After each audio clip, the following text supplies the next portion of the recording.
Olá a todos, sejam bem-vindos à nossa unidade curricular de aprofundamento. Eu sou a professora Manuela Franco, de Matemática, e estou aqui juntamente comigo também de Matemática. Eu sou a professora Valcineide Malta e estarei aqui ministrando o clima na Amazônia juntamente com a professora Manuela. A nossa aula de hoje, atenção na cartela, é a aula de número 3. O objeto de conhecimento é planejamento, população e amostra, instrumentos de coleta de dados, planejamento da coleta de dados. O detalhamento é clima local e variáveis qualitativas e quantitativas. Investigar situações envolvendo o clima local, identificando variáveis qualitativas e quantitativas que o influenciam. Então, agora vamos para a nossa aula.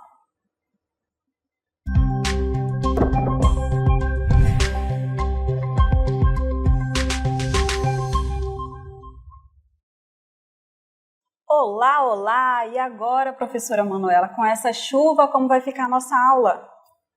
Acho que já vai passar. Olha aí, passou. Então, vamos começar a nossa aula. Hoje a gente vai falar sobre o regime de chuvas. Vejam aqui com a gente. O regime de chuvas é um termo utilizado para descrever a distribuição e a quantidade de chuva que ocorre em uma determinada região ao longo do ano. Vejam aí na nossa próxima cartela, a gente tem um gráfico que mostra a Amazônia Meridional, que é a parte sul da Amazônia no período de 1981 até 2011. Esse gráfico mostra a quantidade de chuvas ao longo do ano, de janeiro até dezembro. E a média de chuvas para cada mês é essa aqui, olha só. No mês de janeiro, 300 milímetros. No mês de fevereiro, está aqui entre 250 e 300. Já no mês de julho, olha, está bem abaixo de 50. E quando chega em outubro, começa a subir novamente aqui o volume de chuvas. E em dezembro, já está perto novamente aqui dos 300 milímetros. Então, essa é a análise da pluviosidade nesse período de 81 até 2011. Então, conforme a gente já percebeu aí no gráfico, a gente vai verificar, né, que existem aí duas características no regime de chuvas da região amazônica. Então, um período com chuvas e um período aí em que quase não há chuvas. Então, os dados científicos trazem aí todos esses valores. Então, para que a gente possa observar, nós vamos trazer aqui algumas considerações sobre tudo aquilo que a gente já mostrou para vocês. Então, atenção na cartela. Observem aí. Então, o período de chuvas na região amazônica é compreendido entre novembro e março. Vocês verificaram ali conforme as barras que nós mostramos no gráfico. Sendo que o período de seca é entre os meses de maio e setembro. Os meses de abril e outubro são meses de transição entre um regime e outro, como a gente pôde observar também nas colunas, tá? Gráfico de colunas. Então, observem aí, conforme esse período, então, já que tem duas formações bem diferentes aí na nossa região, então existem alguns fatores também aqui muito relevantes, que são as cheias, não é, professora Manuela? Exatamente. Vejam aqui com a gente agora este outro gráfico que mostra as maiores cotas máximas de enchentes por ano desde 2013 no Rio Negro, aqui no Amazonas. Então, temos aí o gráfico que mostra os anos de 2013, um por um, até 2022, e ali nós temos a quantidade de água em metros. A maior cota por ano em metros que o Rio Negro subiu no Amazonas. E são as maiores ali, 2013 estava marcando 29,33 metros. Já em 2015 a gente tem um valor maior ali, 29,66 metros, assim como lá em 2021, olha só, passou de 30 metros, 30,02 metros foi a maior cheia registrada até então no Rio Negro. E a mais recente também, né? Então, nós sabemos que aqui, por exemplo, na cidade de Manaus, existe a régua, né, pluviométrica. Então, por lá, a gente verifica o quanto que o Rio Negro subiu. Então, todo ano é feito isso e também existem estudos, né? E aqueles sites que nós mostramos aqui para vocês também mostram aí. Então, o que é previsto. Por exemplo, essa cheia de 2021, ela foi prevista, né? Então, os estudiosos, cientistas já haviam indicado que isso iria acontecer. Então, algumas atitudes, né, foram tomadas para que amenizasse aí um pouco toda essa situação, tá? E também nós trouxemos aqui uma linha do tempo. Essa linha do tempo vai mostrar aí, então, quais foram as cotas aí mais um período anterior, quais foram os máximos que já atingiram aí em metros o Rio Negro, tá? Então, vamos mostrar aí na cartela para vocês. Observem aí, nós temos aí todos esses anos, mas eu quero, né, eu e a professora Manuela vamos mostrar aqui, dar destaque para vocês, olha como a matemática aí nos ajuda a visualizar a importância, né, dos estudos, dos dados numéricos. Então, aí nós temos em metros o quanto que o rio subiu, não é, professora? Isso mesmo. Nós temos aí que em 2015 o rio atingiu a marca de 29,66 metros. A outra marca maior do que essa foi de 29,69 metros em 1953. Em seguida, essa marca subiu a 29,75 metros já em 2022, bem recente. Em 2009 foi medido 29,77 metros. Em 2012 tivemos a marca de 29,97 metros. E a mais recente, que foi a maior até então, foi a de 2021, com 30,02 metros. Então, vejam que a gente teve aí uma alternância, e como a professora Valcineide falou, não é? Houveram estudos, e isso serve para estudos, para a gente poder se preparar. E provavelmente essa cheia, essa marca, ela pode subir também. Então, a gente usa desses estudos para fazer as próprias previsões para a gente se preparar também. Exatamente. E falando sobre isso, né, professora? A gente tem um convidado aqui, a gente vai mostrar para vocês, ele falando sobre a sazonalidade do período de chuvas a partir da observação do espaço geográfico. Vejam com a gente o vídeo. Olá, eu sou a professora Valcineide Malta, estou aqui com meus colegas, professor Jefferson Lima e professora Manuela Franco, professora de Geografia e professora de Matemática. Vamos falar sobre o clima na Amazônia.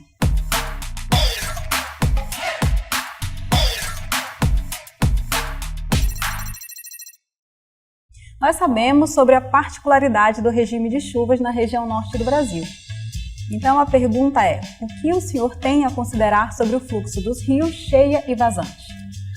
Olha, professora, uma coisa muito importante da gente perceber, né, é a questão da posição geográfica da nossa região. Uma região que fica numa parte central do planeta, é uma área onde tem uma temperatura muito elevada e as características dos rios também fazem com que o volume de água que passa por aqui seja muito grande. A quantidade de rios é muito grande, né? A quantidade aí de fluxo de água acaba sendo muito grande devido a vários fatores que fazem com que a nossa região seja desse jeito.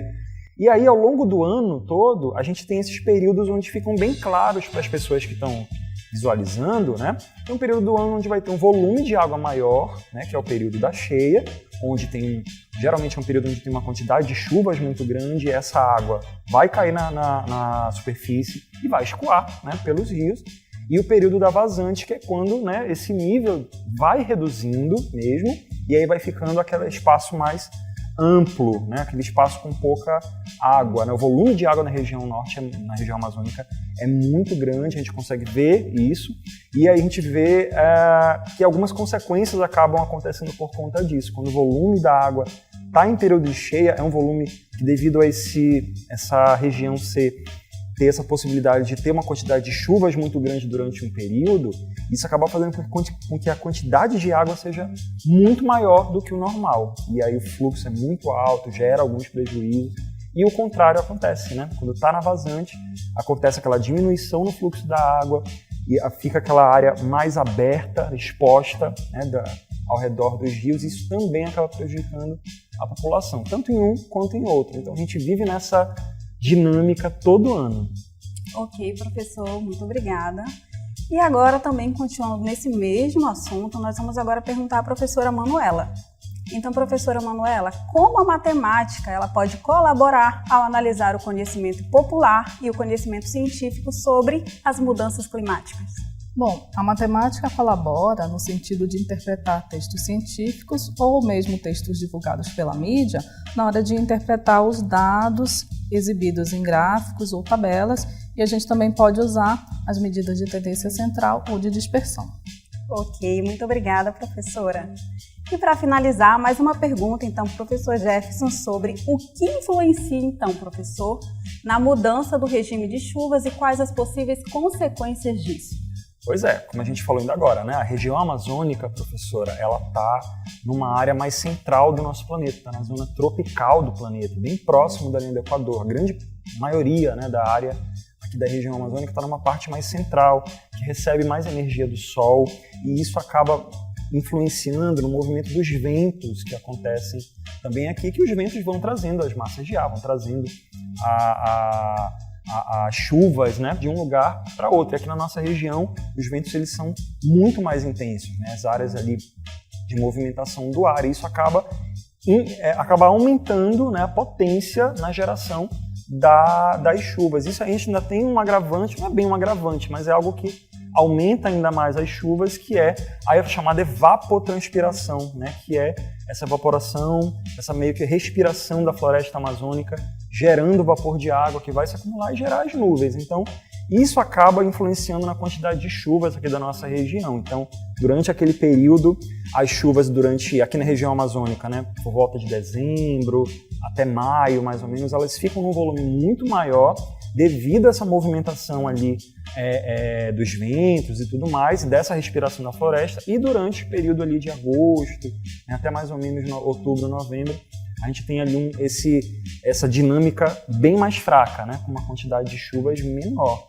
Então, durante esse começo do ano, as pessoas acabam percebendo isso, né, essa quantidade de chuvas muito grande, e gera todos aqueles prejuízos que a gente costuma ver em jornal, né? Pessoas que passam por situações pessoas que moram em áreas de risco acabam se prejudicando com a quantidade de chuvas que são muito fortes, e o contrário também acontece, né? A falta de chuva ela prejudica, por exemplo, a própria agricultura, né? Há prejuízo ali nas fazendas, nas produções agrícolas de maneira geral. Então a população, a gente consegue perceber, né, quando acontecem essas variações ao longo do ano com relação às chuvas. Ok, muito obrigada, muito gratificante, né, ouvir esses dois professores. Eu quero agradecer e vou pedir para vocês finalizarem, né, aqui, dando uma saudação para os nossos alunos. Muito obrigada a todos, até a próxima. Obrigado, pessoal, bons estudos para vocês e até mais. Finalizamos por aqui, então, até a próxima.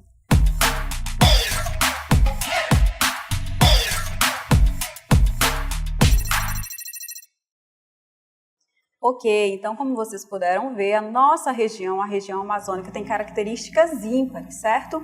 Então, podem ser feitas pesquisas, tá? Então, baseados, né, em dados científicos para que isso possa ser divulgado, tá? Porque isso faz uma grande diferença, tanto para aqueles que estão fora, quanto, principalmente, para aqueles que estão aqui, tá? Então, nós vamos falar agora sobre algo muito importante. E eu quero que vocês agora atentem-se aqui à nossa cartela. Nosso momento agora é sobre atributos e variáveis. Já que estamos falando de pesquisa estatística, então nós precisamos também aí verificar quais as variáveis, tá, que vai fazer aí então que serão relevantes na sua pesquisa. E o que é isso, professora? Então, atributos são algo como as qualidades ou características que os elementos de um universo, no caso, né, amostras, possuiriam.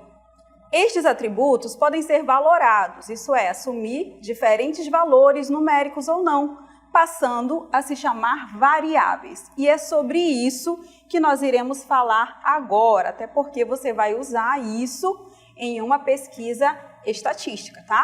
Então, o que é e como pode ser feito aí essa pesquisa? Como que a gente pode usar essas variáveis, professora Manuela? Então, a gente pode classificar as variáveis. Elas são classificadas em variáveis qualitativas e quantitativas. A variável quantitativa é uma variável quando assume exclusivamente valores numéricos. Ela é quantitativa discreta, quando esses valores pertencem ao conjunto dos números naturais mais o zero. 0, 1, 2, 3, 4 e assim sucessivamente.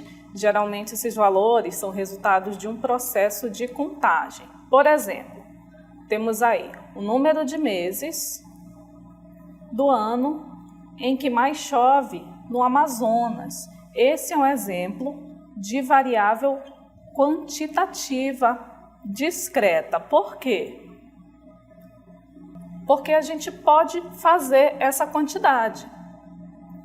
A gente pode contar os meses, né? É uma quantidade discreta que a gente vai chamar. No caso, são 12 meses, os 12 meses do ano, é uma variável quantitativa discreta. E a gente tem agora a variável quantitativa contínua, né, professora? Isso. E qual é a diferença de uma para outra? Vamos lá. Então, a contínua é quando pode assumir valores pertencentes ao conjunto dos racionais. Então, geralmente, esses valores são resultados de uma medição. Por exemplo, nós já mostramos aqui o tempo de chuva por dia em horas ou minutos. Nós mostramos também aqui a temperatura, não foi? Então, isso é uma variável quantitativa contínua, porque assume, tá? Esses valores pertencem ao conjunto dos números racionais. Lembra aí dos números racionais?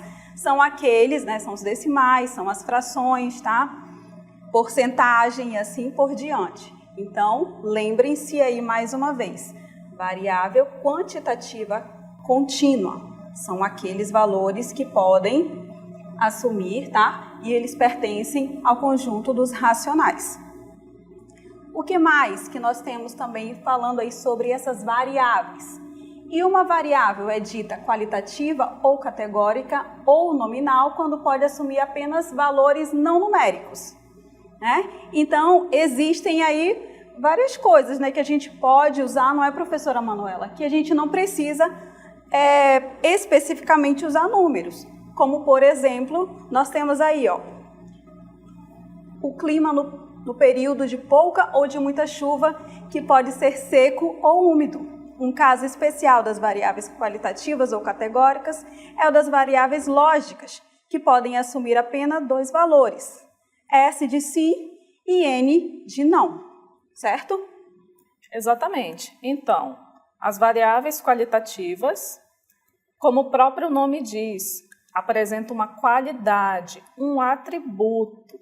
Então, o próprio nome já diz, né? É uma identificação, é uma característica. Por exemplo, a característica do clima, que pode ser seco, pode ser úmido.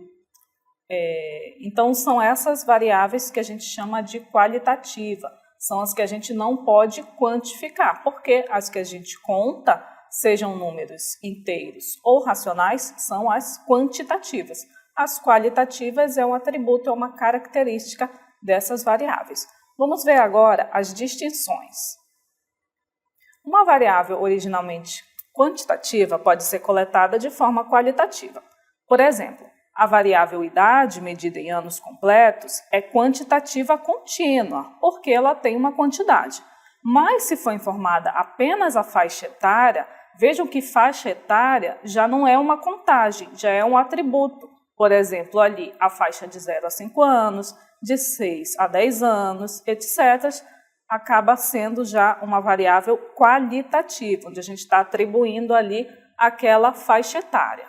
Um outro exemplo que a gente tem é o peso dos lutadores de boxe, que é uma variável quantitativa contínua, se trabalharmos com o valor obtido na balança. A gente pode fazer essa contagem do peso de cada um, mas ela vai ser qualitativa se a gente for classificar por categorias do boxe, que são peso-pena, peso leve, peso pesado. Elas estão diretamente ligadas ao peso, que a gente pode quantificar, mas elas são atribuições, são atributos, características aí de cada uma dessas três faixas. E um outro ponto importante é que nem sempre uma variável representada por números é quantitativa. Então, a gente tem que ter muito cuidado, não é?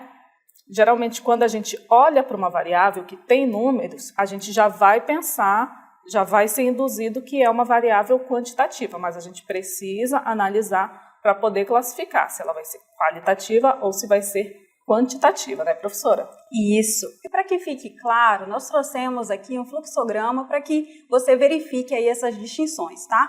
Então, nós vamos agora mostrar na cartela de uma forma bem clara para que você possa aí fazer as suas anotações também. Então, observem aí, ó. Variável, nós já falamos o que é, então ela é distribuída em quantitativa e qualitativa. Então, quando é que uma variável ela é qualitativa?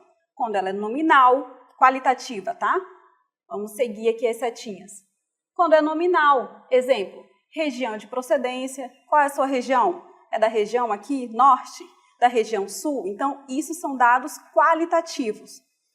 Pode ser também que assuma um número, mas esse número não está falando de quantidade, e sim, por exemplo, um número ordinal, como, por exemplo, o grau de instrução. Se você for fazer uma pesquisa, você vai pedir lá, né, por exemplo, qual o grau de instrução? Então, você tem até o nível fundamental, o nível médio, você tem o nível superior. Então, isso é uma variável qualitativa, tá ok? Está falando aí de qualidade.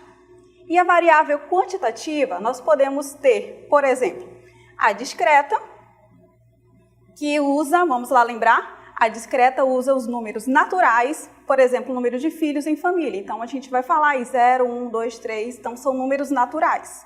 E a contínua, ela usa aí os números racionais, por exemplo, a altura de um indivíduo.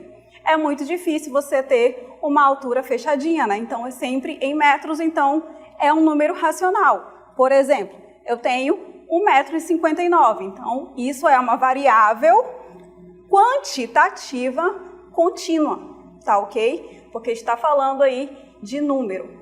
E é claro que a gente tem que perceber aí também que uma variável quantitativa pode se tornar uma qualitativa, como a professora Manuela já mostrou aqui, né? Por exemplo, no box. Por exemplo, a faixa etária, que você está colocando ali, né? Vários elementos, então você está colocando ali em categorias, certo? Então, isso é uma variável, apesar de estar usando números, mas é uma variável qualitativa, tá ok? É isso mesmo. E continuando, vamos ver agora na nossa cartela a variável qualitativa ordinal, que a gente tem aí como exemplo mês do ano. Sabe-se da influência sazonal sobre as características naturais de determinada região.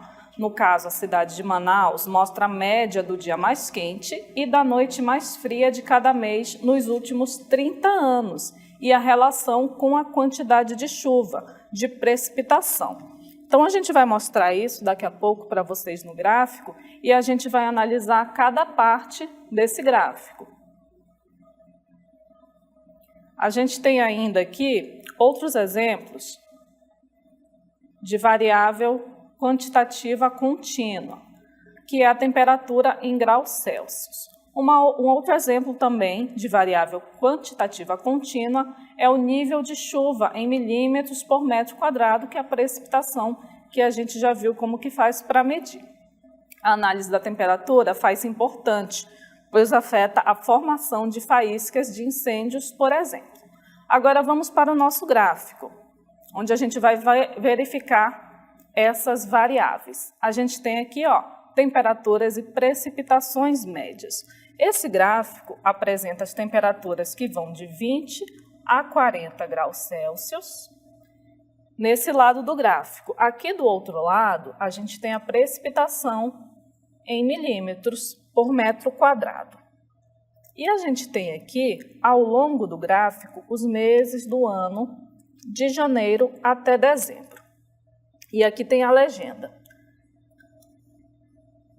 Em azul são a precipitação e as noites frias aqui na linha tracejada de azul. E na linha contínua, a gente tem a temperatura mínima diária média. Então, vejam que essa temperatura mínima, ela está variando aqui. Ó, em janeiro, ela começa sendo 25 graus Celsius, depois, fevereiro, março, abril, até julho, mantém-se constante de 24 graus Celsius. Mesmo em julho, diminuindo aqui a quantidade de chuvas, a temperatura mínima ela ainda não diminuiu. Aí ela passa a crescer aqui a partir de agosto, 25 graus Celsius, em setembro e outubro ela vai para 27, e depois ela começa a decrescer novamente. Então vejam o que acontece aqui. No maior período de chuvas, aqui nos meses de janeiro até maio, a temperatura mínima ela gira aqui em torno dos 24 graus Celsius. E ela só vai subir já aqui para setembro. Então, a temperatura mínima ela não tem uma relação tão direta assim com a quantidade de chuvas. Vejam que aqui em fevereiro, por exemplo, que a gente tem entre 200 e 300 milímetros de chuva, e em julho, onde a gente tem menos de 100 milímetros de chuva, a temperatura mínima permanece sendo 24 graus Celsius. A gente tem também a média das temperaturas máximas no mesmo período de cada mês. Então vejam que a temperatura começa aqui em janeiro com 29 graus Celsius, se mantém, aí desce aqui em março para 28, sobe novamente, e aí sim a gente consegue perceber uma diferença na temperatura máxima. Vejam que no período de menos chuva, aqui que vai de junho até novembro, a temperatura máxima ela aumenta bastante. Ela passa de 30 por 31, vai a 34 e chega até 35 graus Celsius, o que faz muito sentido, não é? Se chove pouco, então faz muito calor nesse local. Isso a gente pode ver aqui através dessa linha vermelha contínua, onde as temperaturas sobem bastante no período de pouca chuva. Então, esse tipo de gráfico traz muitas informações para a gente poder analisar o regime de chuvas e a relação entre as temperaturas mínima e máxima, né, professora Valcineide? Exatamente. Então, a gente observou aí que existem as variáveis. Então, vamos lá. Quais são as variáveis quantitativas e qualitativas que aparecem no gráfico?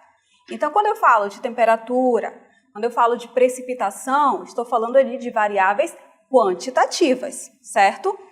E assim, todos os dados numéricos estão falando, se tratando apenas disso.